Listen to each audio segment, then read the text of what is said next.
नमस्कार, update India देख रहे हैं आप और मैं हूं दीपक कुमावत। जैसे जैसे बिहार विधानसभा चुनाव नजदीक आते जा रहे हैं वैसे वैसे ही विपक्ष अपने नए पैतरे फेंकता जा रहा है ताकि इस बार बाजी उनके हाथ लग जाए।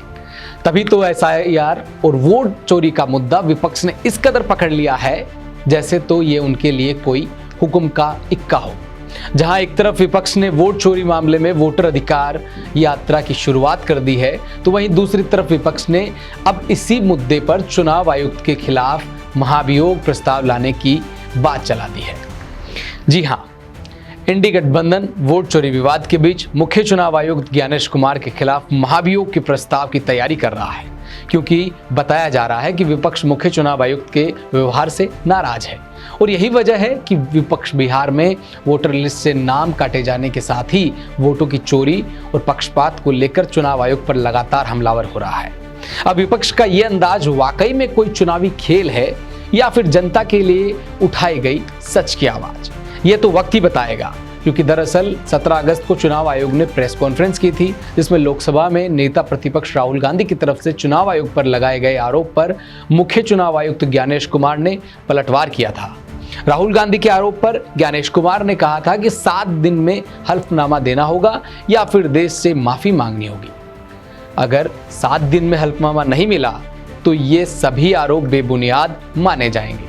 हमारे मतदाताओं के बारे में ये बोलना कि वह फर्जी है, जो भी इस बात को बोल रहा है उसे माफी मांगनी चाहिए। ज्ञानेश कुमार के इस जवाब से नाराज विपक्ष पार्टियों ने उनके खिलाफ महाभियोग प्रस्ताव की तैयारी कर डाली। जानकारी यह भी है कि सामने आ रहा है कि विपक्ष महाभियोग प्रस्ताव के लिए उन पार्टियों को भी शामिल कर सकता है जो इंडियन गठबंधन का हिस्सा नहीं है। और सूत्रों के मुताबिक मुख्य चुनाव आयुक्त के खिलाफ महाभियोग के प्रस्ताव से इंडिया गठबंधन के अलावा ओडिशा की बीजू जनता दल, तेलंगाना की भारत राष्ट्र समिति और आंध्र प्रदेश की वाईएसआर कांग्रेस पार्टी का भी समर्थन मिल सकता है, क्योंकि इन्होंने भी चुनाव आयोग को मतदान सूची में गड़बड़ी की शिकायत की थी। साथ ही विपक्षी पार्टियां महाभियोग का प्रस्ताव शीत सत्र में ला सकती है, क्योंकि मानसून सत्र 21 अगस्त को समाप्त हो रहा है। देखना ये होगा कि इन तमाम जितने भी अड़ंगे अपड़ाए जा रहे हैं उनसे क्या नया निकल कर आता है।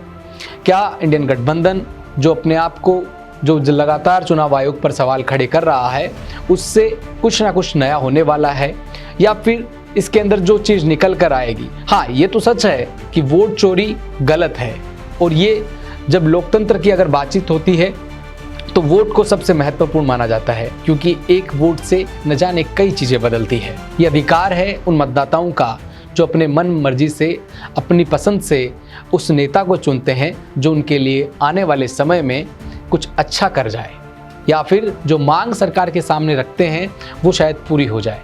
तो शायद अगर ये गलत है, क्योंकि तमाम चीज़ें जो अगर आ रही है सामने और इंडियन गठबंधन लगातार पुरजोर तरीके से इस आवाज़ को उठा रहा है और ये सच साबित होती है, क्योंकि अभी चुनाव आयोग ने इसको लेकर प्रेस कॉन्फ्रेंस भी की है और पलटवार भी किया है। देखना ये होगा कि आने वाले समय में क्या होता है।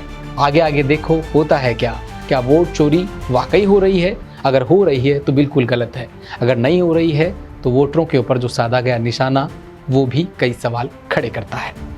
आज के लिए बस इतना ही। देखते रहिए अपडेट इंडिया न्यूज़।